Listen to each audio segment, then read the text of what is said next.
दोस्तों, सलाम, आदाब, नमस्ते, सत श्री अकाल। क्या हालचाल है जनाब? उम्मीद करता हूँ कि सब बढ़िया होंगे। दोस्तों, आज का वीडियो बहुत ही खास होने वाला है क्योंकि आज हम बात करेंगे दुनिया के एक ऐसी शख्सियत के बारे में जिसे इतिहास का सबसे बड़ा तानाशाह माना जाता रहा है। इसी के कारण सबसे ज्यादा नुकसान पहुंचाने वाला वर्ल्ड वॉर 2 शुरू हुआ। जी हाँ दोस्तों, आज हम बात कर रहे हैं दुनिया के सबसे क्रूर और सनकी तानाशाह एडोल्फ हिटलर के बारे में, जिसके कारण करोड़ों लोगों की जानें गई। तो दोस्तों, इस तानाशाह के बारे में जानने के लिए आप इस वीडियो के आखिर तक बने रहें। दोस्तों, अगर आप इस चैनल पर नए हैं तो वीडियो को लाइक और चैनल को सब्सक्राइब जरूर करें। Okay, let's start the video. Well दोस्तों, सबसे पहले आपको बता दूं कि एडोल्फ हिटलर का जन्म ऑस्ट्रिया के वॉन नामक स्थान पर 20 अप्रैल 1889 को हुआ। उनकी प्रारंभिक शिक्षा लिंज नामक स्थान पर हुई। पिता की मृत्यु के पश्चात 17 वर्ष की अवस्था में वे वियना चले गए। उसे चित्रकला में बहुत रुचि थी। उसने चित्रकला पढ़ने के लिए 2 बार प्रयास किए, परंतु उसे प्रवेश नहीं मिल सका। बाद में उसे मजदूरी तथा घरों में पेंट करके जीवन यापन करना पड़ा। प्रथम विश्व युद्ध प्रारंभ होने पर वो सेना में भर्ती हो गया। वीरता के लिए उसे हल क्रॉस से सम्मानित किया गया। युद्ध समाप्त होने पर वो एक दल जर्मन लेबर पार्टी में सम्मिलित हो गया, जिसमें मात्र 20-25 लोग थे। हिटलर के भाषणों से अल्प अवधि में ही उसके सदस्यों की संख्या हजारों पहुंच गई।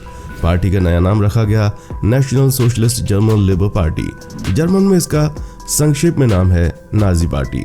हिटलर द्वारा प्रतिपादित इसके सिद्धांत ही नाजीवाद कहलाने लगे। जर्मन की पराजय के बाद एडोल्फ हिटलर ने 1918 ईस्वी में उन्होंने नाजी दल की स्थापना की। इसके सदस्यों में देश प्रेम कूट-कूट कर भरा था। इस दल ने यहूदियों को प्रथम विश्व युद्ध की हार के लिए दोषी ठहराया। आर्थिक स्थिति खराब होने के कारण जब नाजी दल के नेता हिटलर ने अपने ओजस्वी भाषणों में उसे ठीक करने का आश्वासन दिया तो अनेक जर्मन इस दल के लिए सदस्य हो गए। हिटलर की जाति नीति के कारण लगभग 1 करोड़ 10 लाख लोगों की मौत हुई थी। दूसरे विश्व युद्ध के कारण लगभग 6 करोड़ लोगों ने अपनी जान गंवाई थी। हिटलर चार्ली चैपलिन का बहुत बड़ा प्रशंसक था। चार्ली चैपलिन की मूंछें उससे भाग गईं और इसलिए हिटलर भी उन्हीं की तरह मूंछें रखने लग गया। हिटलर की मूंछों को टूथब्रश मूंछें कहा जाता है। ऑस्ट्रिया में 20 अप्रैल 1889 में जन्मे जर्मन तानाशाह हिटलर कभी अच्छी पढ़ाई नहीं कर पाया। वो कभी कॉलेज नहीं गया। बचपन में एडोल्फ हिटलर पादरी बनने का सपना देखा करता था। सिर्फ 4 साल की उम्र में एक पादरी ने ही हिटलर को डूबने से बचाया था। माँ, तुम मुझे छोड़कर क्यों चली गई? माँ, तुम्हें पता है मैं तुमसे कितना प्यार करता हूँ। अब मैं तुम्हारे बिना कैसे जीऊंगा? तूने बहुत दुख झेले हैं माँ, मैं तुझे कोई सुख नहीं दे पाया। अब तू चैन से सो जा माँ। सुनसान कब्रिस्तान में एक ताजी कब्र के पास बैठकर फूट फूट कर रोता हुआ ये 18 साल का हिटलर था। 1933 में जर्मनी की सत्ता पर जब एडोल्फ हिटलर काबिज हुआ तो उसने वहां एक नस्लवादी साम्राज्य की स्थापना की थी। उसके साम्राज्य में यहूदियों को सब ह्यूमन करार दिया गया और उन्हें इंसानी नस्ल का हिस्सा नहीं माना। यहूदियों के प्रति हिटलर की इस नफरत का नतीजा नरसंहार के रूप में सामने आया, यानी समूचे यहूदियों को जड़ से खत्म करने की सोची समझी और योजनाबद्ध कोशिश। नवयुवकों में राष्ट्रपति के आदेशों का पूर्ण रूप से पालन करने की भावना भर दी गई और जर्मन जाति का भाग्य सुधारने के लिए सारी शक्ति हिटलर ने अपने हाथों में ले ली। हिटलर ने 1933 में राष्ट्रसंघ को छोड़ दिया और भावी युद्ध को ध्यान में रखकर जर्मनी की सैन्य शक्ति बढ़ाना प्रारंभ कर दिया। प्रायः सारी जर्मन जाति को सैनिक प्रशिक्षण दिया गया। 1934 में जर्मनी और पोलैंड के बीच एक दूसरे पर आक्रमण न करने की संधि हुई। उसी वर्ष ऑस्ट्रिया के नाजी दल ने वहां के चांसलर डॉल्फ्स का वध कर दिया। जर्मनी के आक्रामक नीति से डरकर रूस, फ्रांस, चेकोस्लोवाकिया, इटली आदि देशों ने अपनी सुरक्षा के लिए पारस्परिक संधियां की। 1934 में उसने अपने को सर्वोच्च न्यायाधीश घोषित कर दिया। उसी वर्ष हिंडनबर्ग की मृत्यु के पश्चात वो राष्ट्रपति भी बन बैठा। नाजी दल का आतंक जनजीवन के प्रत्येक क्षेत्र में छा गया। 1933 से 1938 तक लाखों यहूदियों की हत्या कर दी गई। 1936 में जब जर्मनी में ओलंपिक थे तब भारत का मुकाबला जर्मनी से हुआ, जिसमें हॉकी के जादूगर मेजर ध्यानचंद की वजह से भारत ने जर्मनी को 8-1 से पटखनी दी। इस मैच को हिटलर भी देख रहा था और उसने मेजर ध्यानचंद के खेल से प्रभावित होकर उन्हें अपनी सेना में उच्च पद देने और जर्मनी की तरफ से खेलने की पेशकश दी, मगर देशभक्त मेजर ध्यानचंद ने ये पेशकश मुस्कुराते हुए ठुकरा दी। आधुनिक इतिहास में हिटलर वो पहला इंसान था जिसने धूम्रपान विरोधी अभियान का आगाज किया। इतना कत्लेआम मचाने के बाद भी हिटलर शुद्ध रूप से शाकाहारी था। इतना ही नहीं, उसने पशु क्रूरता के खिलाफ एक कानून भी बना दिया। हिटलर ने भूमि सुधार करने, वर्साई संधि को समाप्त करने और एक विशाल जर्मन साम्राज्य की स्थापना का लक्ष्य जनता के सामने रखा, जिसने जर्मन लोग सुख से रह सकें। इस प्रकार 1922 ईस्वी में हिटलर एक प्रभावशाली व्यक्ति हो गए। उन्होंने हाकेन क्रॉस को अपने दल का चिन्ह बनाया, जो एक क्रिश्चियन हुग्ड क्रॉस है। समाचार पत्रों के द्वारा हिटलर ने अपने दल के सिद्धांतों का प्रचार जनता में किया। भूरे रंग की पोशाक पहने सैनिकों की टुकड़ी तैयार की गई। 1930 से लेकर 32 में जर्मनी में बेरोजगारी बहुत बढ़ गई। संसद में नाजी दल के सदस्यों की संख्या 230 हो गई। 1932 के चुनाव में हिटलर को राष्ट्रपति के चुनाव में सफलता नहीं मिली। जर्मनी की आर्थिक दशा बिगड़ती चली गई और विजयी देशों ने उसे सैनिक शक्ति बढ़ाने की अनुमति दी। 1933 में चांसलर बनते ही हिटलर ने जर्मन संसद को भंग कर दिया, साम्यवादी दल को गैर कानूनी घोषित कर दिया और राष्ट्र को स्वावलंबी बनाने के लिए ललकारा। दोस्तों, अगर हिटलर के व्यक्तित्व की बात की जाए तो वो उच्च कोटि के वक्ता थे। वे भाषण की कला में निपुण थे। उनकी वाणी का जादू काम करता था और जनता का दिल जीत लेता था। आधुनिक युग में प्रचार का काफी महत्व है। प्रचार वो शक्ति है जो झूठ को सच और सच को झूठ बना सकती है। संयोगवश हिटलर को एक महान प्रचारक मिल गया जिसका नाम था गोबल्स।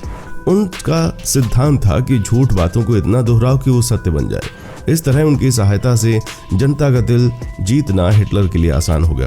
इस तरह हम देखते हैं कि हिटलर और उनकी पार्टी के बाकी के सदस्य उनके बहुत कायल थे, जिनमें हिटलर का व्यक्तित्व एक महत्वपूर्ण कारण था और अपने व्यक्तित्व का उपयोग करके उन्होंने वर्साय संधि की त्रुटियों से जनता को अवगत कराया, उन्हें अपना समर्थक बनाया। ये ठीक है कि युद्धोत्तर जर्मन आर्थिक दृष्टि से बिल्कुल पंगु हो गया था।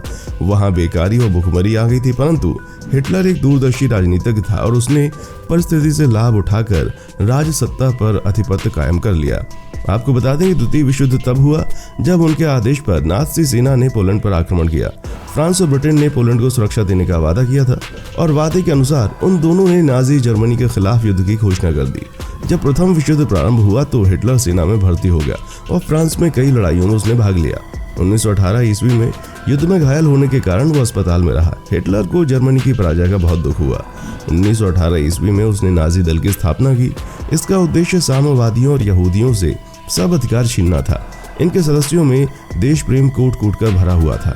1933 में चांसलर बनते ही हिटलर ने जर्मन संसद को भंग कर दिया, साम्यवादी दल को गैर कानूनी घोषित कर दिया और राष्ट्र को स्वावलंबी बनने के लिए ललकारा। हिटलर ने जोसेफ गोएबल्स को अपना प्रचार मंत्री नियुक्त किया। नाज़ी दल के विरोधी व्यक्तियों को जेल खानों में डाल दिया गया। कार्यकारिणी और कानून बनाने की सारी शक्तियां हिटलर ने अपने हाथों में ले ली। हिटलर हमेशा मौत के साए में रहता था। उसे हर पल डर सताता था कहीं उसके खाने में कोई जहर न दे दे। इसके कारण हिटलर ने फूड टेस्टर्स को नियुक्त किया था। ये फूड टेस्टर अपनी मर्जी के बिना हिटलर को खाना चखने के लिए मजबूर थे और उन्हें अपने हर निवाले में मौत नजर आती थी, क्योंकि इंग्लैंड हिटलर को जहर देना चाहता था और हिटलर को अपने जासूस इस बात का पता चल गया था कि उसे जहर देकर मारने का प्रयास किया जा रहा है। 25 अप्रैल को ही उसने अपने निजी अंगरक्षक हिंज लिंगे को बुलाकर कहा था, जैसे ही मैं अपने आप को गोली मारूं तो तुम मेरे मृत शरीर को चांसलरी के बगीचे में ले जाकर उसमें आग लगा देना। मेरी मौत के बाद कोई मुझे देख नहीं पाए और ना ही पहचान पाए। इसके बाद तुम मेरे कमरे में वापस जाना और मेरी वर्दी, कागज और हर चीज जिसे मैंने इस्तेमाल किया है जमा करना और बाहर आकर उसमें आग लगा देना। सिर्फ अंटन ग्राफ के बनाए गए फ्रेडरिक महान के तिल चित्र को तुम्हें नहीं छूना है, जिससे मेरा ड्राइवर मेरी मौत के बाद सुरक्षित बर्लिन से बाहर ले जाएगा। हिटलर का जिस समय अंत हुआ उससे कुछ ही घंटे पहले उसने अपनी प्रेमिका ईवा ब्राउन से शादी रचाई थी। हिटलर और ब्राउन की 30 अप्रैल 1945 को बर्लिन में मौत हो गई। माना जाता है कि अपनी संभावित हार से हताश होकर उसने खुद को गोली मार ली थी, जबकि ब्राउन ने जहर खा लिया था। Hitler's last day minute by minute किताब का अगर जिक्र करें तो 29 अप्रैल 1945 रात 12:10 पर बंकर के कॉन्फ्रेंस रूम में हिटलर ने अपनी एक महिला सचिव को राजनीति वसीयतनामा लिखवाया। तो दोस्तों, कैसा लगा आपको हमारा आज का एपिसोड? हमें कमेंट करके बताएं, जरूर बताएं। हमें आपके कमेंट्स का इंतजार रहेगा। दोस्तों, उम्मीद करता हूं कि हमारा एपिसोड आपको पसंद आया होगा। अगर आप हमारे चैनल पर नए हैं तो प्लीज चैनल को सब्सक्राइब करें, वीडियो को लाइक करें। देखने के लिए शुक्रिया।